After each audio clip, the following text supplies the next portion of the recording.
Assalomu alaykum hammaga do'stlar. Bugun sizlar bilan biz kompyuterda Telegramdan noldan foydalanish bo'yicha yangi bilimlarni o'rganamiz.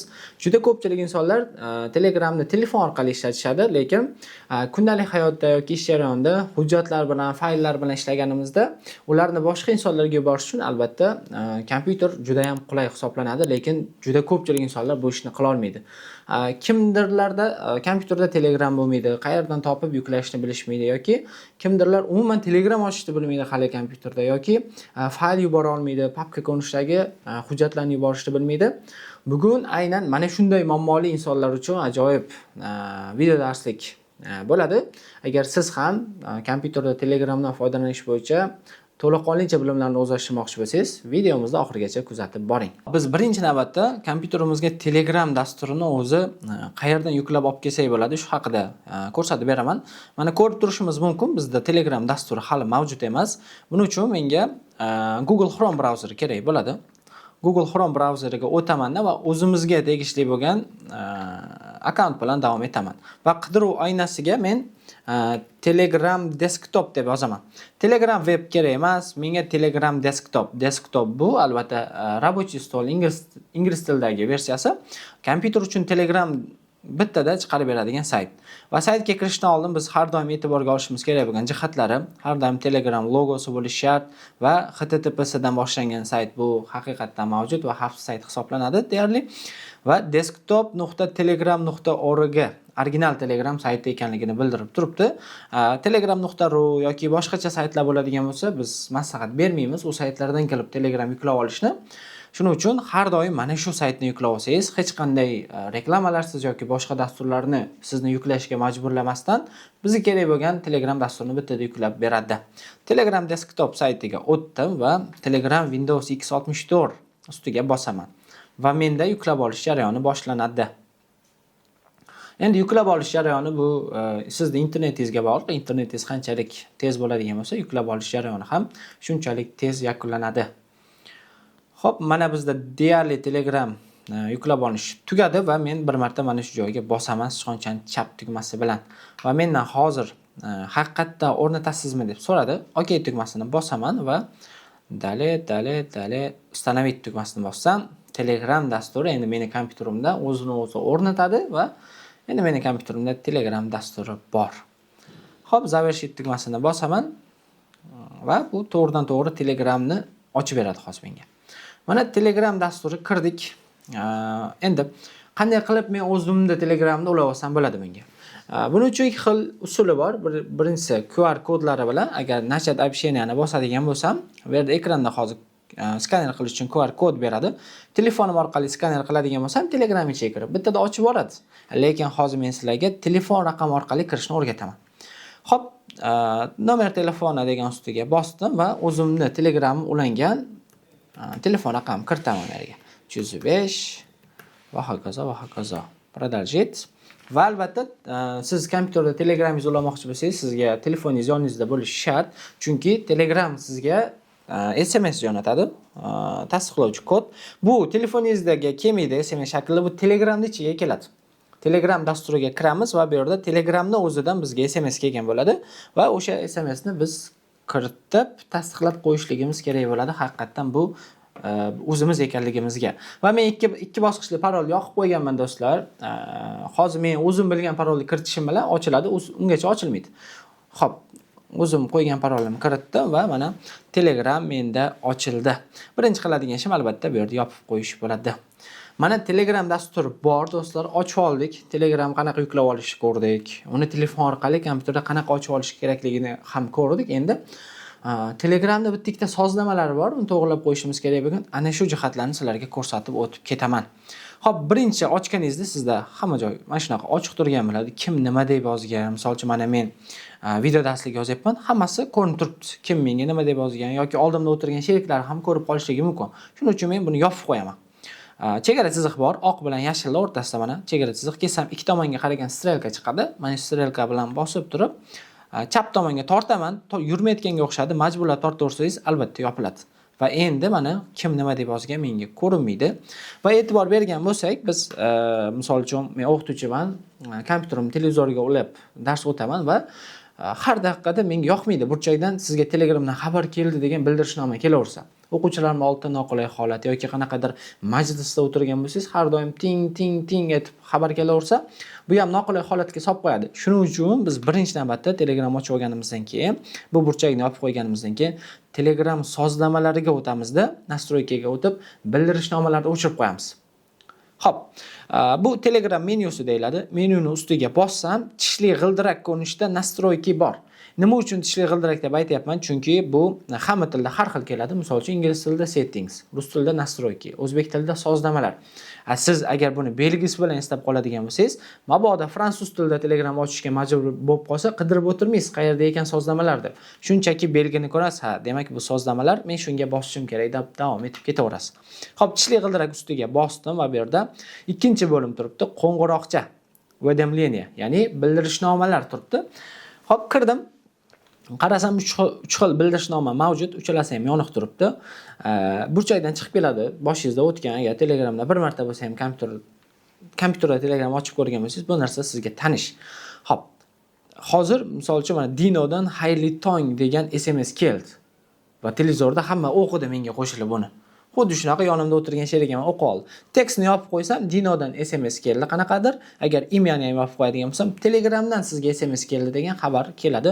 Menga hech qanaqa xabar bildirishnoma kerak emas, shuning uchun men ovozini ham o'chirib qo'yaman va bunaqa burchakdan chiqib keladigan animatsiyani ham o'chirib qo'yaman va umuman hamma bildirishnomani o'chirib qo'yaman.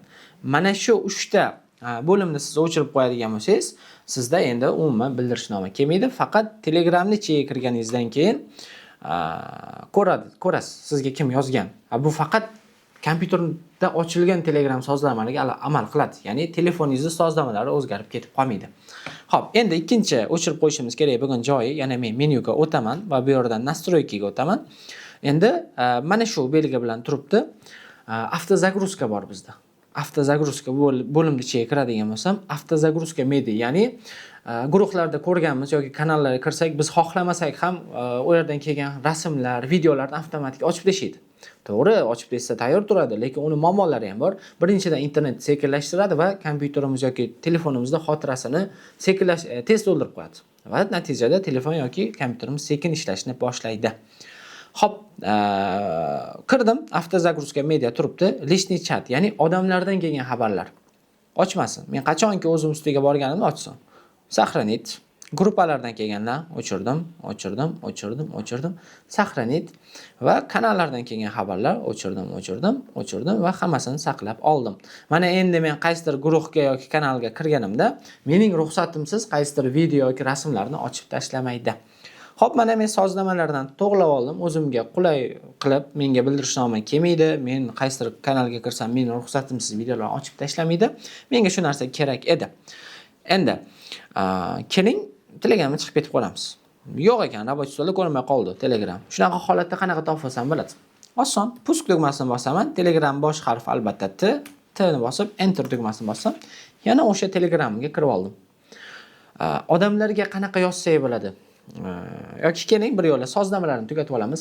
Qanday qilib kompyuterda parol qo'yib qo'ysam bo'ladi Telegram to'g'ridan-to'g'ri kirmasin, parolni kiritay, keyin ochib bersin. Buni usuli bor, oson. Qanaqa holatlarda kerak? Misol uchun siz ishlab o'tiribmiz, obed vaqti bo'lib qoldi, siz ketishingiz kerak, Telegramingiz ochiq qolib ketdi. Siz ko'chada ikkilanib yurmaysiz, Telegramga begona odam kirmaydimi-ekan deb. Shunchaki parol qo'yib qo'yamiz, bo'ldi. Siz Telegramda 1 daqiqa yoki 1 soat faol bo'lmasangiz, kompyuter Telegramingizni bloklab qo'yadi. Qachonki parolni to'g'ri kiritsa, shunda ochadi. Begona odam shunda ocha olmaydi. Qanday qo'yib olsak bo'ladi? Menyuga kiraman, yana shu tishli g'ildirak ustiga bosaman va bu yerda bizda qulf, zamok ko'rinishi turibdi. Xavfsizlik kirdim. Va bu yerda yana zamok turibdi, kod, parol ustiga bosaman va bu yerdan parol kiritishim kerak deyapti. Tepa pastga bir xil parol qo'yamiz, ixtiyoriy. Kelinglar 18-19 parolni qo'ydim. 18-19.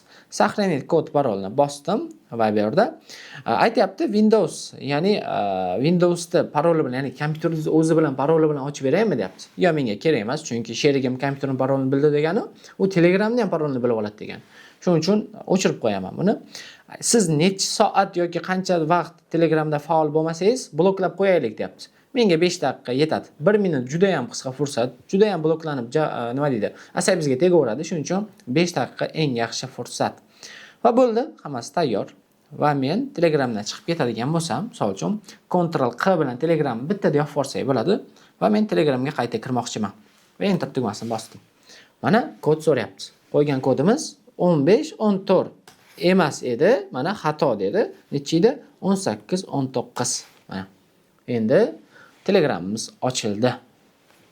Hop, mana Telegram kompyuterda ochib olishni ko'rdik, to'g'rimi?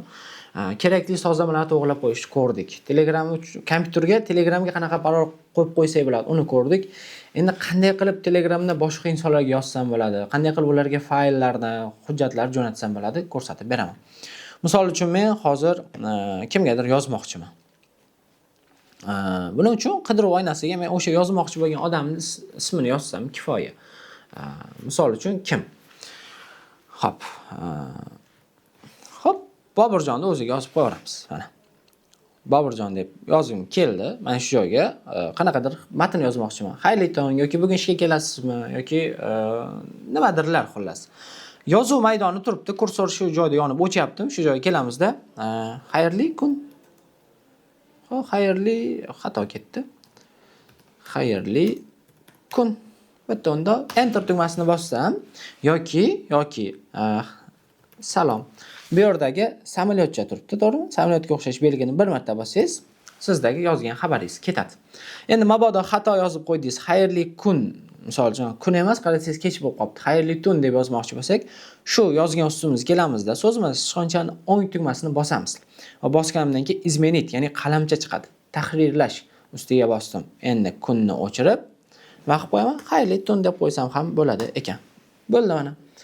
Demak, yozish juda ham oson ekan. Kelib yozuv maydoniga yozaverasiz yoki tahrirlash kerak bo'ladigan bo'lsa yoki bu matnni, salom matnini xato jo'natib qo'ydingiz.